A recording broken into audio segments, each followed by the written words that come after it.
Hello friends, welcome back to my YouTube channel. आज हम कर रहे हैं पीजीटी मैथ्स का जो एग्ज़ाम हुआ था 21 जुलाई 2025 को शिफ्ट 1 में, उसका English part.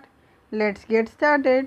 Question number 1, select the most appropriate adjective to fill in the blanks. Aswathi finds it dash whenever her mother sings to her in a funny voice. तो Aswathi finds it, पहले इनके meanings देख लेते हैं। Hilarious का क्या मतलब है? Extremely happy. Industrious, hard working और diligent. Generous, willing to give और showing kindness. Glorious, magnificent, wonderful और वर्दी ऑफ ग्रेट एडमायरेशन। तो यहाँ पे क्या आ जाएगा फिल इन द ब्लैंक्स की जगह पे? Hilarious. Option number 1 is the correct answer. Extremely happy, Aswathi finds it extremely happy whenever her mother sings to her in a funny voice. Question number 2, match the correct synonym of the word given below. Choose the correct synonym of the obfuscate. Obfuscate का क्या मतलब? Obfuscate का क्या मतलब होता है? Unclear, confusing और difficult to understand. Difficult to understand. अब हम इसका सिनोनिम देख लेते हैं। ऑब्सक्योर का क्या मतलब होता है? अनक्लियर। क्लैरिफाई मीन्स बिल्कुल क्लियर होना। सिंप्लीफाई मतलब होता है easy to understand. Easy to understand. और इल्यूमिनेट का क्या मतलब होता है? लाइट अप और मेकिंग क्लियर। लाइट अप और मेकिंग क्लियर। तो देखो, इसका सिनोनिम पूछा है। अनक्लियर का सिनोनिम क्या हो जाएगा? अनक्लियर ही होगा, जिसका मतलब अनक्लियर। ऑब्फस्केट का सिनोनिम हो जाएगा ऑब्सक्योर, क्योंकि इसी का मतलब है अनक्लियर। देखो, clarify, simplify and illuminate are the synonym antonym of obfuscate. Antonym, ठीक है। Question number 3, identify the misspelled word in the given sentence and choose the correct spellings. While the international consortium, देखो consortium, ये तो बहुत easy word है, इसमें you नहीं आता। इसका मतलब एक तो यही हो गया कंसोर्टियम, ठीक है। Consortium continues to deliberate on the implications of deploying artificial intelligence in critical defense system. Several dissenting voices have raised concern regarding the ethical ramifications and the potential for autonomous escalation in the conflict zones. देखो, और क्या एक word है? Ramifications. Ramifications ई नहीं आता, आई आता है। एक बार हम मतलब भी देख लेते हैं। तो हमारा आंसर क्या हो गया? Option number 2 is the correct answer, क्योंकि दोनों स्पेलिंग ही गलत है पैराग्राफ में। तो अब एक कंसोर्टियम का क्या मतलब होता है? An association of group. यहाँ पे हम मीनिंग लिख लेते हैं। एन एसोसिएशन और ग्रुप स्पेशली फॉर कंपनीज,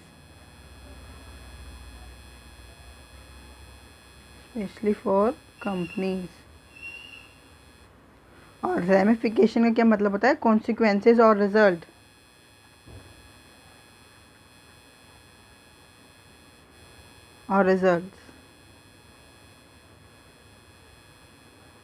तो आंसर क्या हो गया हमारा? Option number 2 is the correct answer. Question number 4, some parts of the given paragraph have been jumbled up and labeled A, B, C and D. Select the option that gives the correct sequence in which these sentences can be arranged to form a meaningful and grammatically correct paragraph. A. About 4,000 years ago, somewhere in the Middle East, we don't know where or when exactly, a scribe drew a picture of an ox head. ठीक है। Finally, देखो जब भी हम start करते हैं तो finally word से स्टार्ट नहीं करते हैं। फाइनली तो बाद में आएगा कि हाँ ये फाइनल पॉइंट है, तो ये भी स्टार्ट नहीं हो सकता। तो बी हम कट कर देंगे। बी ऑप्शन क्या है? Third, the picture was rather simple, it just a face with 2 horns on top, use as part of an absurd and a set of characters that represent the consonant in a language.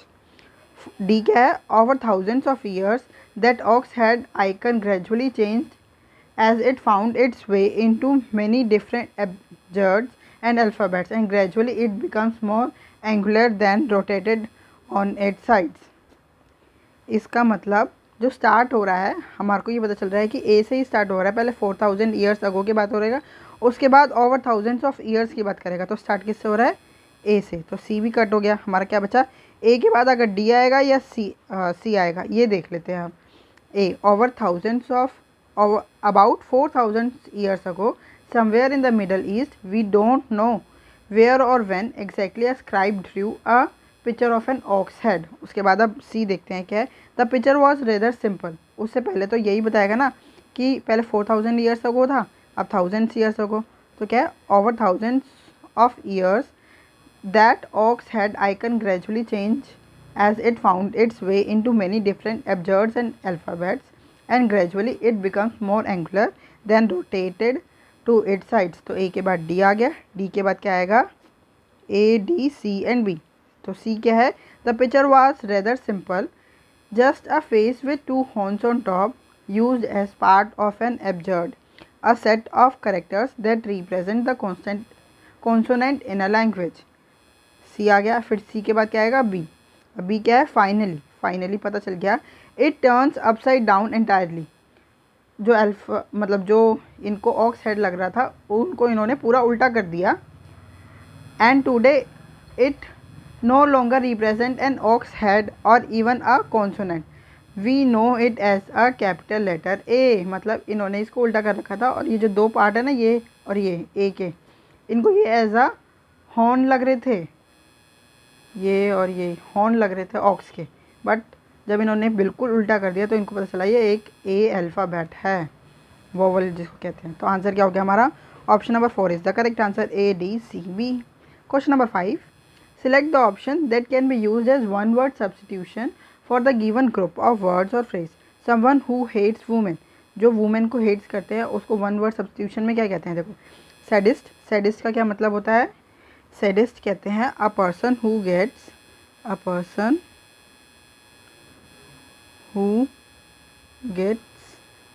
Pleasure from inflicting pains on others. Inflicting pain on others. Misogynist होता है a person who hates और dislike women. Answer क्या हो गया हमारा? Option number 2 is the correct answer, a person who hates और dislike women. Feminist, a person who supports equal rights and opportunities for women. A person who support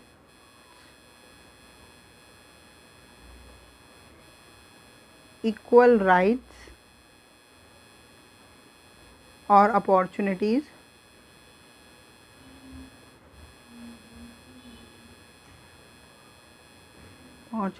for women.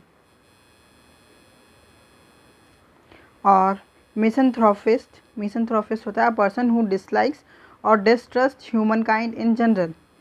A person who dislike और distrust human kind in general.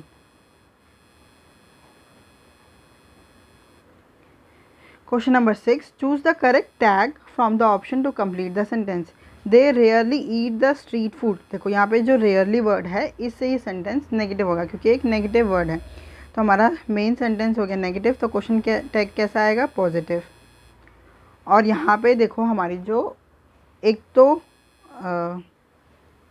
हमारा जो subject है वो हो गया दे, और जो हमारी वर्ब है वो है ईट, और ईट ये प्रेजेंट टेंस में है। तो हमारा क्वेश्चन टैग क्या बन जाएगा पॉजिटिव में? डू दे, क्योंकि यहाँ पे हमारे पास एक ही वर्ब है ईट, तो और ईट प्रेजेंट टेंस में है, इसलिए हमारा बन जाएगा डू दे। आंसर क्या हो गया? Option number 2 is the correct answer, do they is the correct question tag.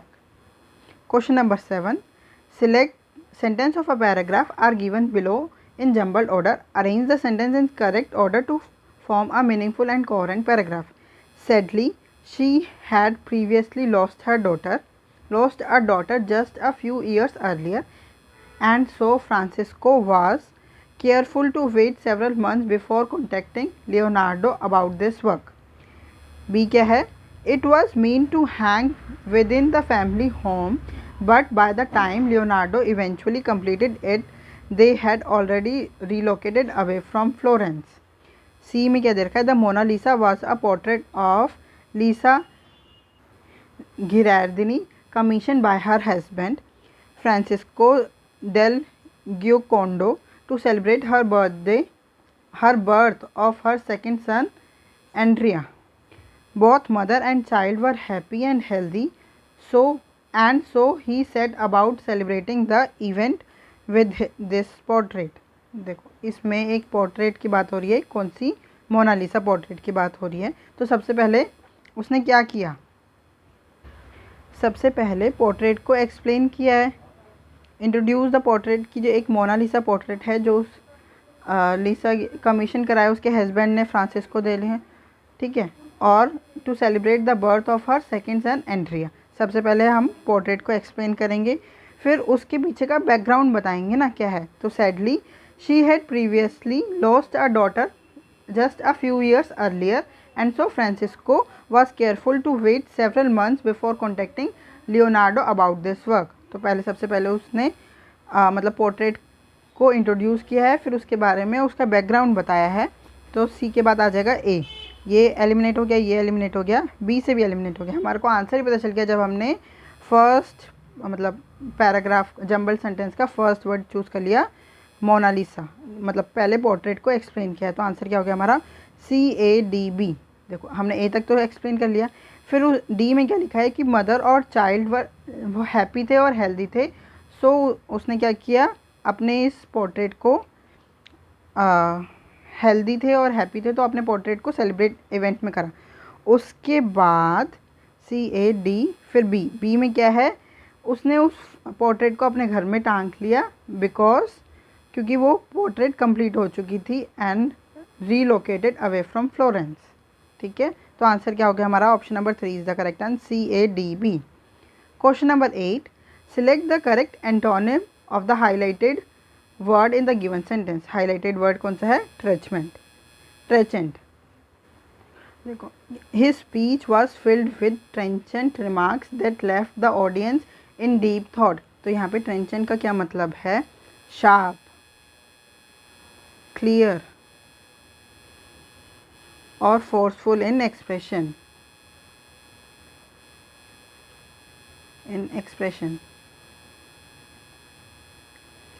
अब हमारे को इसका बताना है एंटोनिम। देखो पहले इन सब जो ऑप्शंस में वर्ड हैं इनकी मीनिंग देख लेते हैं। वेग का मतलब होता है अनक्लियर। एम्फेटिक का क्या मतलब होता है? Forceful, strong expression. तो ये तो सिनोनिम हो गया। क्या होता है इसका मतलब? Forceful, strong expression.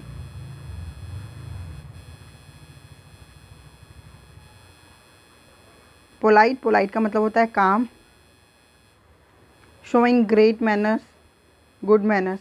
और टिमोरस का क्या मतलब होता है? फियरफुल और शाय। तो यहाँ पे करेक्ट एंटोनिम हो गया ट्रेंचमेंट का वेग। Option number 1 is the correct answer. Question number 9, select the most appropriate meaning of the underline idiom in the sentence. Underline idiom क्या है? अंडरलाइन ईडियम है मिस द बोट। क्या है? If you would have not gone today then you must probably would have miss the boat.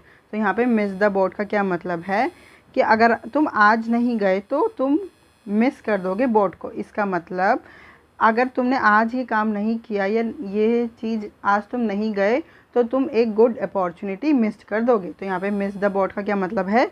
Missed the opportunity. Option number 3 is the correct answer. Question number 10, choose the correct tag from the option to complete the sentence. I have no axe to grind my thoughts. Question देखो, no axe to grind my thoughts means ये एक negative sentence है, तो question tag कैसा आ जाएगा? Positive. और subject क्या है? आई, तो आई तो आ ही गया। ये पॉजिटिव क्वेश्चन टैग आएगा तो सेकंड और फोर्थ ऑप्शन तो पहले ही एलिमिनेट हो गया। हैव आई आएगा या डू आई आएगा? देखो अगर हमारे पास यहाँ पे हैव वर्ड, हैव हमारे को इन्होंने वर्ब दे दी। अगर ये नहीं दिया होता तो हम एक्स के हिसाब से डू आई लगा देते, बट हमारे को तो हैव वर्ड पहले ही दे दिया, मतलब हमारी वर्ब पहले दे दी, तो हम यहाँ पे लगाएंगे हैव आई, हैव आई। तो आंसर क्या हो गया हमारा? Option number 3 is the correct answer. I have no axe to grind my thoughts, have I क्या है मेरे पास, ऐसे। Question number 11, select the most appropriate option to fill in the blanks. The dash student in the class got the highest score. देखो एक student के बारे में बताया है, तो और पूरी मतलब उसने बहुत सबसे ज़्यादा मार्क्स स्कोर किए हैं, तो यहाँ पे हम लगाते हैं सुपरलेटिव डिग्री। तो सुपरलेटिव डिग्री क्या होगी? वाइजेस्ट। मोस्ट वाइज नहीं होता, वाइज, वाइजर एंड वाइजेस्ट, ये इसकी मतलब डिग्रीज होती हैं, पॉजिटिव, फिर कंपैरेटिव एंड सुपरलेटिव। तो इसमें आ जाएगा answer wisest. Option number 2 is the correct answer. Question number 12, select the option that can be used as one word substitution for the given group of words or phrase. A period of time when all lights must be turned out or covered. जब सारी लाइटें बंद कर देते हैं या cover कर देते हैं तो उस पीरियड को क्या बोलते हैं? That is blackout. Option number 2 is the correct answer. देखो शट डाउन का क्या मतलब होता है? Temporary loss of shut down का मतलब होता है स्टॉपिंग ऑपरेशंस। शट डाउन कर दिया, जैसे अगर आप नॉर्मल में भी यूज़ करते हैं, आप लैपटॉप को ओपन करते हैं, उसके बाद उसको बंद करने के लिए शट डाउन करते हैं ना, शट डाउन दबाते हैं, तो ऐसी closing something down. Shut down का क्या मतलब होता है? Closing something down. और ब्लैकआउट का मतलब होता है temporary loss of electricity, temporary loss of electricity. और लॉकडाउन, लॉकडाउन तो सबको ही पता होगा, रेस्ट्रिक्शंस ऑन मूवमेंट।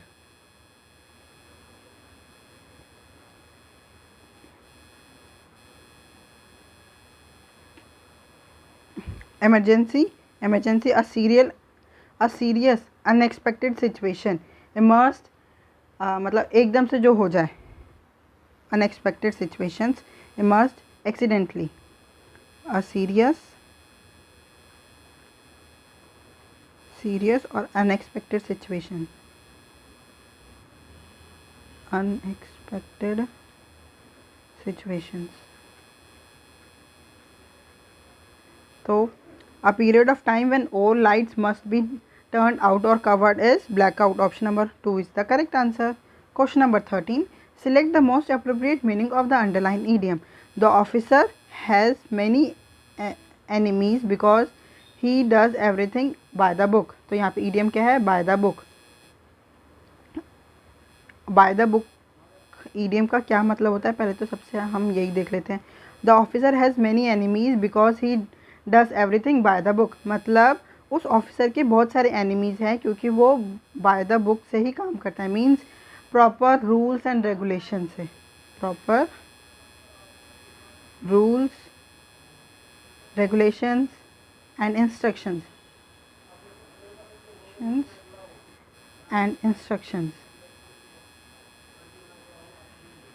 तो आंसर क्या हो गया हमारा? As per rules and instructions. Option number 2 is the correct answer. Question number 14, select the most appropriate adjective to fill in the blanks. Being overcrowded, Rani was forced to stand in and dash position so that her friends could fit into the room. देखो यहाँ पे physical, यहाँ पे बात हो रही है physical discomfort की बात हो रही है ना, कि रानी को फोर्स किया है कि वो स्टैंड हो जाए ऐसी पोजीशन में ताकि उसके फ्रेंड्स भी उस रूम में फ़िट हो सके भी, क्योंकि बहुत ज़्यादा ओवर क्राउड हो चुका है। तो यहाँ पे बात होएगी, पहले हम इनके मतलब देख लेते हैं। ऑड का मतलब होता है अनयूजुअल और स्ट्रेंज, अनयूजुअल और स्ट्रेंज। ऑब्सोल्यूट, ऑब्सोल्यूट का मतलब होता है आउटडेटेड, नो लॉन्गर, डेटेड और नो लॉन्गर, ख़राब हो जाना किसी चीज़ का, लॉन्गर। ऑकवर्ड, ऑकवर्ड का मतलब होता है अनकंफर्टेबल और अननेचुरल पोस्चर, अनकंफर्टेबल कंफर्टेबल और अननेचुरल पोस्चर। ईजी मीन्स आरामदायक, तो यहाँ पे क्या आ रहा है, बहुत ज़्यादा ओवर क्राउड होने की वजह से रानी को फोर्स किया गया कि वो एक ऑकवर्ड पोजीशन में स्टैंड हो जाए ताकि उसके फ्रेंड्स भी उस रूम में फिट हो सके। तो आंसर क्या हो गया हमारा, awkward. Option number 3 is the correct answer. Question number 15, identify and choose the correct spelling of the misspelled word in the given paragraph. The establishment of a transparent, efficacious framework, तो F A आई की जगह ई की जगह आई आता है, efficacious framework for international trade has long been regarded as a paramount concern. Nevertheless, the intricacies of global economic diplomacy often obfuscate, ये तो word ऊपर आया था, इसका मतलब होता है अनक्लियर, और यहाँ उसमें ये एस वर्ड नहीं था, इसका मतलब ऑफस्केट। करेक्ट स्पेलिंग क्या होगी, यहाँ से एस हट जाएगा। The path toward meaningful arrangement that benefits all parties equitably, तो आंसर क्या आ गया हमारा, एफिकियस में आई आएगा, ठीक है ये, एंड ऑफस्केट, ऑफस्केट ये वाला नहीं, एस भी तो आएगा, ऑफ FUSCATE, ये रहा F, efficacious and obfuscate. Option number 3 is the correct answer. Obfuscate का मतलब होता है अनक्लियर, और एफिकेशियस का क्या मतलब होता है, effective in producing the desired result, effective in producing the desired result. Question number 16 means paragraph है हमारा। सबसे पहले हमारे को पैराग्राफ में क्वेश्चन रीड करने होते हैं। Select the most appropriate option that is correct inference drawn from the passage, मतलब हमारे को पूरा पैसेज पढ़ के हम अपने दिमाग से क्या उसका कंक्लूजन निकाल रहे हैं। इन्फ्रेंस का मतलब होता है आपको अपने दिमाग से सोचना है। Question number 17, select the most appropriate title of the passage, title देना है।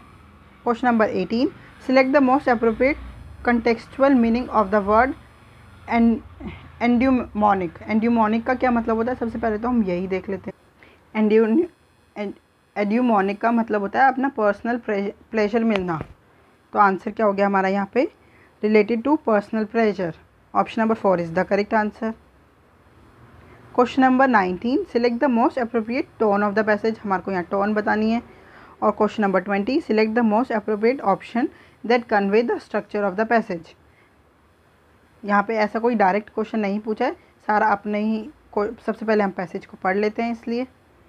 The ecological crisis also embody limitations in ways that go far beyond the human realm.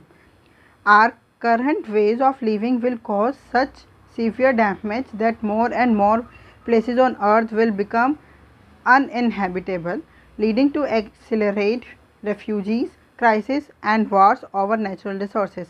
While there may be no natural way for humans to be, our current way of life seems wrong-headed in many evolutionary and eudaimonic senses. History in the constant reminder that societal life can be organized in an infinite number of ways, even though the world was not made for us nor we for the world। मतलब इसका क्या मतलब है कि world हमारे लिए नहीं बना और ना हम वर्ल्ड के लिए बने। Even though our current world is marked by endless war, rage, grief and ever growing inequality, things could be done differently. Hope becomes vital in this context। यहाँ पे hope भी यूज़ कर दिया कि अगर ऐसा हो तो अच्छा होगा। Hope becomes vital in this constant context because it bridges necessities and possibilities. On the sides of necessity, we found that all human lives and societies are imperfect and grief is unavoidable. On the side of possibility, hope insists that because of this imperfection, we will always have to fight for something better. This struggle is less about the biblical hope against hope and more about hoping for a good enough world. A world that is good enough isn't one for perpetual perfection. Rather, it is a wounded world in need of care and consideration. Though full-fledged economical grief may not yet be a widespread response among people in the global north, recognizing that we face a future of irreplicable losses in a common response to the ecological crisis, even outside activist circles, for that response to avoid descending into hopelessness and despair. Hope is necessary and as an assertion that no matter how bad the future turns out, it doesn't have to be entirely bad.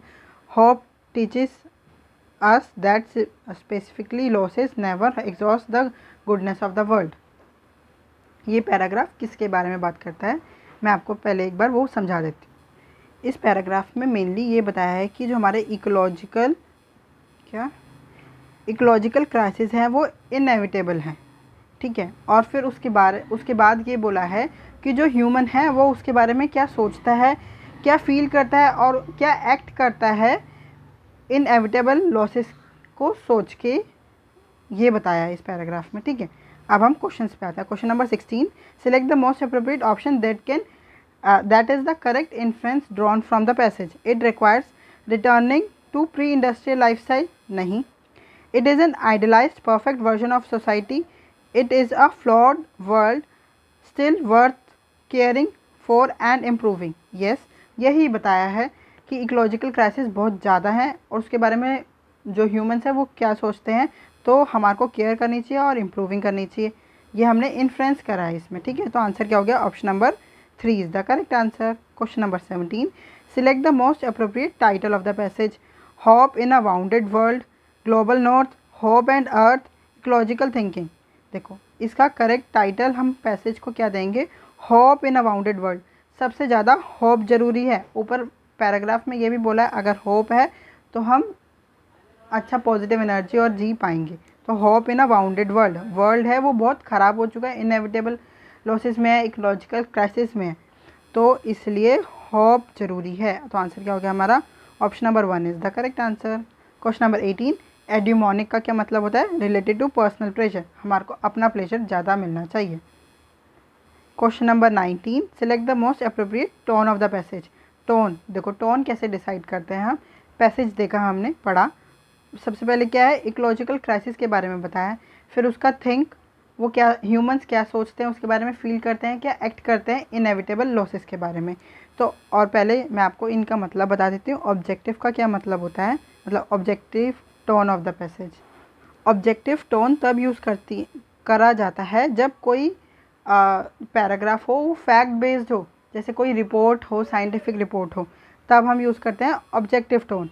और dismissive tone हम use तब करते हैं, dismissive tone तब use करते हैं जब जो ऑथर है वो किसी क्राइसिस को इग्नोर कर दे या लाइटली ले ले, बट यहाँ पे तो वो बहुत कंसर्न है क्राइसिस को लेके, इकोलॉजिकल क्राइसिस को लेके। और फिलोसफिकल, जब एक के बारे में बताया और उसके बारे में उसकी थिंक फील, मतलब उसके बारे में ही वो एक्सप्लेन कर दे, फिलोसफिकल तब यूज़ होता है। तो हमारा इकोलॉजिकल क्राइसिस के बारे में बताया है, फिर पीपल उससे क्या रिएक्ट कर रहे हैं, क्या होप कर रहे हैं, अफेक्ट कर रहे हैं, फील कर रहे हैं, थिंक कर रहे हैं, वो सब बता रहे हैं, इसलिए आंसर क्या हो गया फिलोसफिकल। तो फिलोसफिकल में यही होता है कि उसके बारे में पूरी फिलोसफी। अर्जेंट मतलब बहुत ज़रूरी हो, स्ट्रॉन्ग यूज़ जो ऑथर है।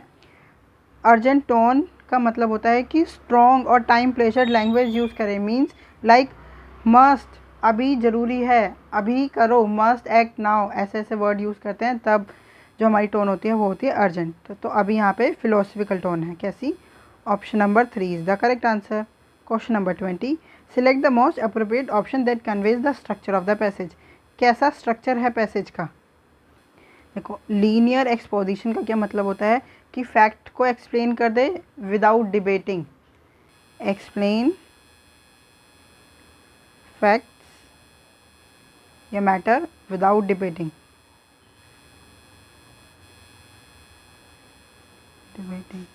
ऑगमेंटेटिव प्रोग्रेशन मीन्स बहुत डिबेट करना, ऑगमेंटेड हो जाना।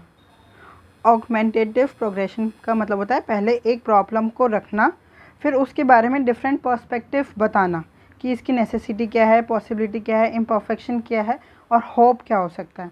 क्रोनोलॉजिकल नरेटिव मीन्स टाइम के हिसाब से वो बताता जाए कि पहले ये हुआ, फिर ये हुआ, ये हुआ। और डिस्क्रिप्टिव मतलब उस पैराग्राफ या उस चीज़ के बारे में पूरा एक्सप्लेन करना। तो यहाँ पे ऑगमेंटेटिव प्रोग्रेशन है। स्ट्रक्चर ऑफ द पैसेज कैसा है? Augmentative progression. पहले उसने प्रॉब्लम बताई है इकोलॉजिकल क्राइसिस, इनहेबिटेबल प्लेसेस, फिर उसके बारे में उसकी डिफरेंट पर्सपेक्टिव बताए हैं कि उसकी नेसेसिटी क्या है, पॉसिबिलिटी क्या हो सकती है, इम्परफेक्शन क्या है और होप क्या हो सकते हैं। तो हमारा आंसर क्या हो गया? Option number 2 is the correct answer. I hope आपको ये वीडियो अच्छा लगा। अगर आपको कोई भी डाउट है तो आप हमसे जुड़ सकते हैं @maths PS1 टेलीग्राम चैनल पे। Thank you, keep learning, keep practising.